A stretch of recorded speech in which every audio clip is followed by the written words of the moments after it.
En fait, la cigarette électronique ou le vapotage, ce que c'est que c'est un dispositif qui permet de chauffer un liquide, le liquide de vapotage, puis de le rendre respirable, c'est-à-dire de générer un aérosol qui va pouvoir être respiré. Puis dans ce liquide-là, bien naturellement, il y a différentes composantes, comme le propylène-glycol, glycérol, le véhicule, mais surtout la fameuse nicotine qui peut créer une dépendance. Le marché s'est beaucoup développé. On peut ajouter de plus en plus de choses dans la cigarette électronique. On peut ajouter des saveurs.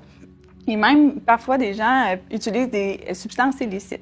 Il y a donc plusieurs façons de développer une dépendance. Ça peut être parce que la nicotine, au niveau psychologique, va agir une dépendance, mais il y a aussi le fait qu'avec les saveurs, on prend goût à utiliser la cigarette électronique. Bien, la cigarette électronique, il y a une composante un peu plus techno qui peut attirer naturellement les jeunes.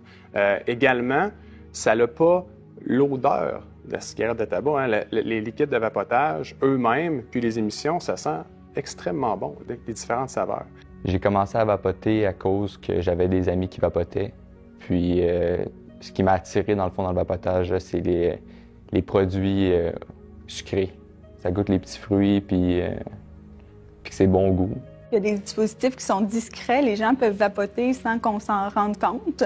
Il y a aussi le côté que c'est facilement accessible. On peut même développer nos propres recettes, ce qui n'est pas du tout recommandé à la maison, mais donc les jeunes ont plus facilement accès qu'en ayant à se procurer ça dans les magasins.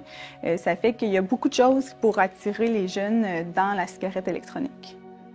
Et ça fait 3 ans que je vapote, puis j'ai essayé plusieurs fois d'arrêter, puis à chaque fois, ça prend juste une fois que tu recommences que tu retombes dans le cycle. Ce qu'on sait, c'est qu'à court terme, la cigarette électronique, dans des cas quand même rares, peuvent mener les gens à l'hôpital. Donc, ça cause une insuffisance respiratoire, de la difficulté à respirer, qui peut mener jusqu'aux soins intensifs. Il y a même des gens qui sont décédés de cette condition pulmonaire associée à la cigarette électronique.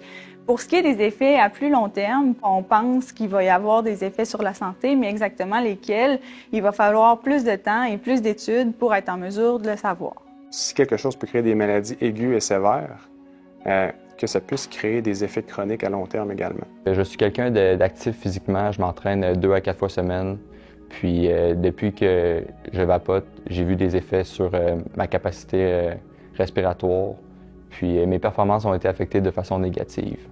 J'ai récemment été diagnostiqué à faire de l'asthme. Tous les 6 mois, j'ai un suivi avec la recherchiste. Puis quand, dans le fond, ils m'ont diagnostiqué d'asthme, là, j'ai eu un suivi plus intensif avec le docteur Côté.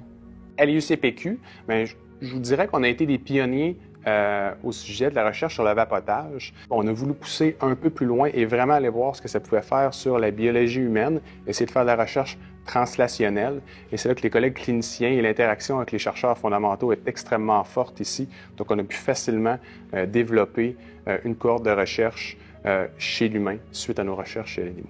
C'est une étude qui va durer 5 ans, qui va permettre de suivre les fonctions respiratoires, voir est-ce qu'il semble avoir des effets délétères, puis aussi voir si les patients sont hospitalisés là, en utilisant le produit de vapotage. C'est une étude qui est déjà en cours, puis on a déjà quand même plusieurs patients de recruter, autour d'une 50aine de patients. Et déjà, on semble voir des tendances qui se dessinent avec des impacts du vapotage sur le poumon des jeunes patients. Il disait que le vapotage, en fond, ça réduisait vraiment les voies respiratoires. Elle m'a montré le test. Je pense qu'il y avait une augmentation de 50% versus entre les 2 fois, entre 6 mois. Si on attend dans 25 ans de voir les effets du vapotage, ben il va peut-être être trop tard. Tandis que, comme le tabagisme, on l'a vu vraiment très tard, ben si on peut au moins commencer à avoir des idées que ça pourrait être délétère dans 25 ans, ben les gens au moins seront mis en garde tout de suite. Ce qui nous alarme le plus, c'est de voir des gens qui n'ont jamais fumé, qui commencent à vapoter. Donc les gens qui développent une habitude de vie qui peut être néfaste pour leur santé, mais qui n'en auraient pas eu besoin autrement parce que c'est trendy, parce que c'est attirant, parce que les autres le font. Puis c'est vraiment cette population-là qui nous préoccupe à ce moment-ci.